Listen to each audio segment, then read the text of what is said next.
How to delete Instagram account in another phone. Hey everyone, welcome back to our channel. In this video I'm going to guide you through the steps on how you can basically delete your Instagram account in another phone, so make sure to watch the video till the end.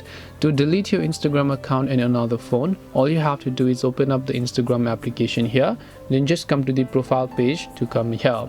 Then just tap the three lines option from the top right, then go to this option here known as Account Center. Once you go to Account Center, just go to this option here known as password and security.